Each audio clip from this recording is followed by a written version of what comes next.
Freshservice is an IT service management tool that's actually simple to use. It provides all the capabilities you need to run your IT efficiently without bogging you down with unnecessary bloated features. Let's see how it works. This is what the end user portal looks like. You can customize it with your company logo, brand colors, or even go for a complete design overhaul using CSS. When a user faces an issue, they can open the portal and search for knowledge base solutions. Let's say the user decides to give the knowledge base a miss and goes for a new ticket instead. Freshservice suggests relevant articles based on the ticket's subject line. This drives self-service and deflects a lot of the trivial queries so your team can focus on the more pressing issues. You can customize this form to get more context, like, say, their physical location. Users can even attach screenshots and other files from their local drive or from Dropbox or Box. If users need a new service, they can check the service catalog to see what they're eligible for. Since this particular user works in design, he can see all the tools a designer might need. You can bundle related services together to make it even easier to scan. The user can see the chargeback cost and knows when he can expect it. And with the click of a button, the request is raised. Freshservice automatically sends an approval request to his reporting manager and assigns an agent for the job. We'll talk about automation in a bit. First, let's see what the agent interface looks like. The dashboard provides a bird's eye view of the entire service desk. It tells you how many tickets are open, overdue, and so forth. Right below it is the live feed that shows what's currently going on at the service desk. It basically tells you how well the service desk is performing. At a glance, we know how easy it is for users to request for services. Let's look at the agent side. The service catalog is almost as easy to configure as it is to use. Let's use the same example of Adobe Creative Cloud. These components are added by default. We'll bundle them together to make it easier for users to add a new service item.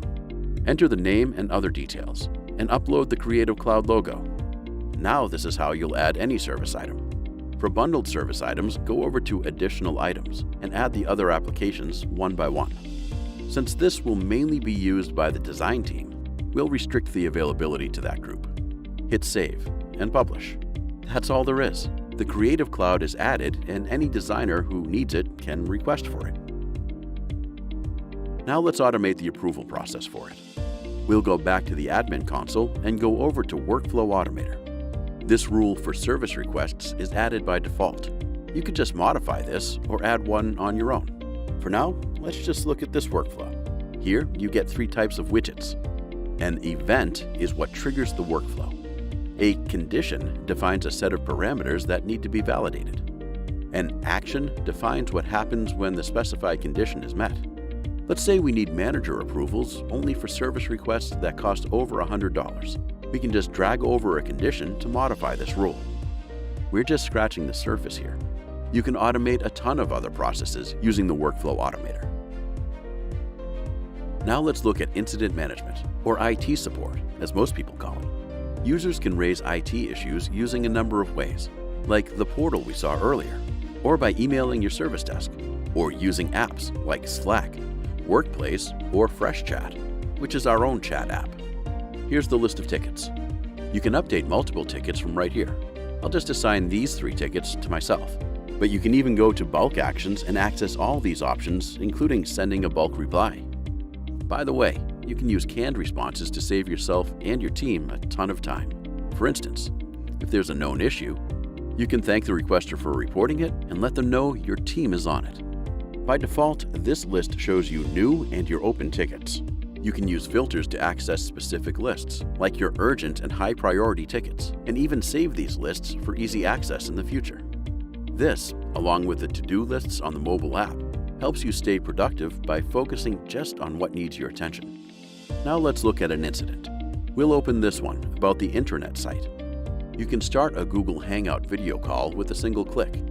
Freshservice also integrates with remote access tools like Bomgar, TeamViewer, and LogMeIn Rescue to save you the time spent switching over to those tools or walking back and forth. Let's say you want to check with SharePoint admin to see what happened. You can use Discuss to ask them for help. As the site was down because the SharePoint server had crashed, we'll attach the server to the incident. This, in turn, adds the incident to the server's CMDB entry. So the asset manager gets an idea of the server's overall health. Let's say the issue with the internet was fixed when the server was rebooted. Remember, the primary goal of incident management is to get the service up and running as soon as possible. Since the intranet site is back up, you can mark the incident as resolved. This sends an auto-generated CSAT survey to the user, and their response gets added to the ticket. But your job as an IT agent doesn't end there. If you notice this has been a regular occurrence, there's almost definitely an underlying problem that's causing it. And unless that is resolved, these tickets will keep on coming. So we'll create a problem and mark it as high priority, high impact, since it's been affecting multiple teams for a while. Now, the problem management team will pick it up and conduct root cause analysis. The main goal of problem management is to prevent problems and resulting incidents. They also need to mitigate the impact of unavoidable incidents. The problem manager starts by attaching all the related incidents to the problem. This makes it easy to review and understand the impact and the exact symptoms of the problem. All this information will be useful when determining its root cause. Let's say, in this case, the crashes were caused by conflicting applications. Now, the problem manager needs to suggest a workaround to help resolve future incidents quickly. Once a workaround has been added, the problem can be marked as a known error.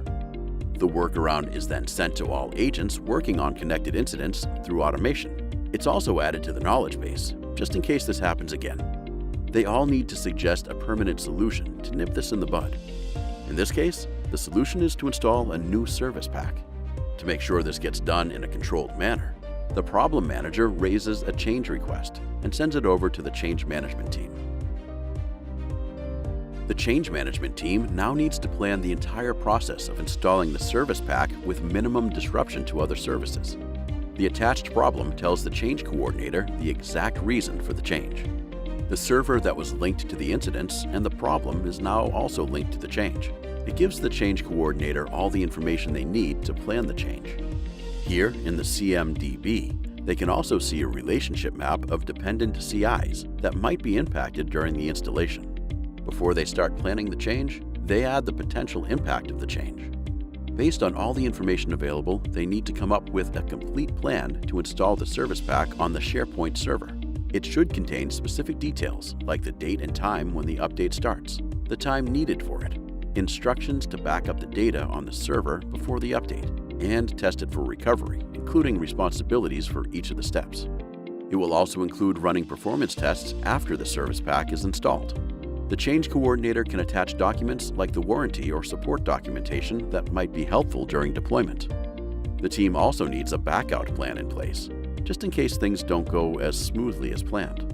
The plan will include steps like restoring the server to its last known good configuration, running another performance test, and restoring the backup if required.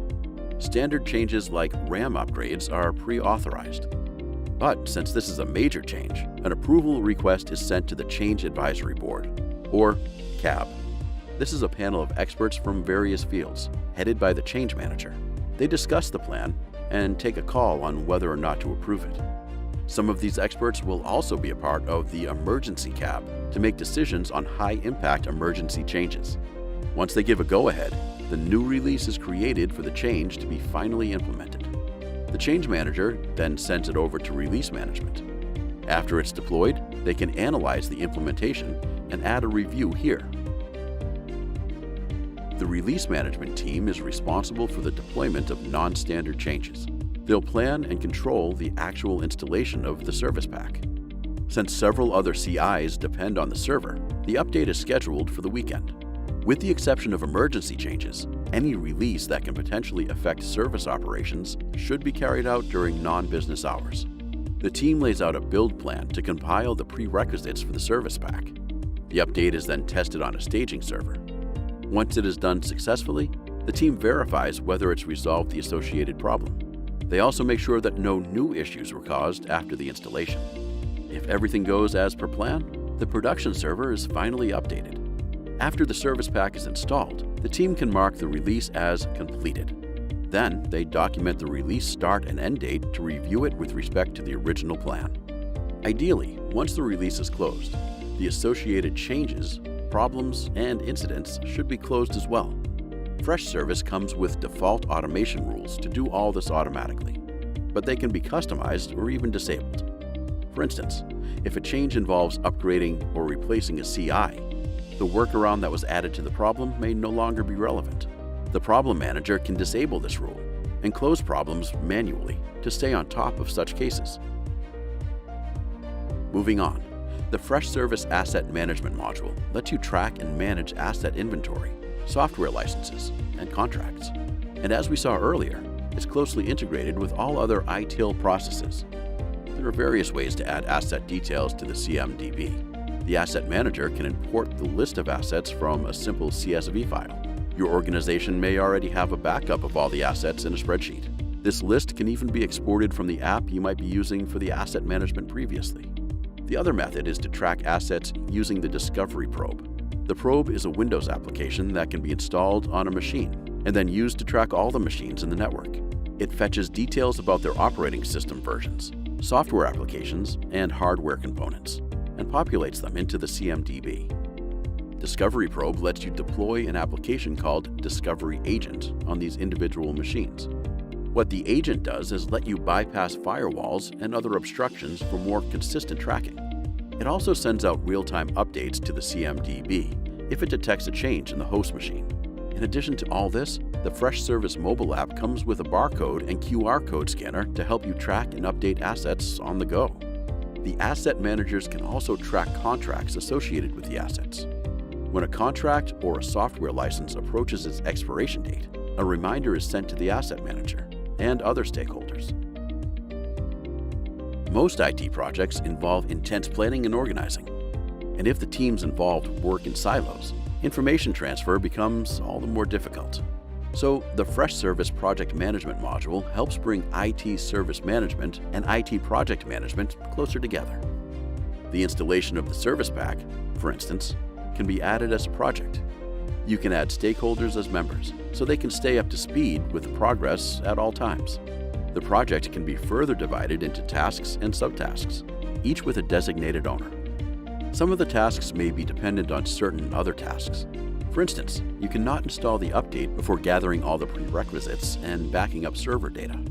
You can define these dependencies in Freshservice to ensure smooth execution of the project. You can add the incidents that triggered the update, the change that contains the complete installation plan, and the assets involved. When the service pack is successfully installed, you can mark the project as completed.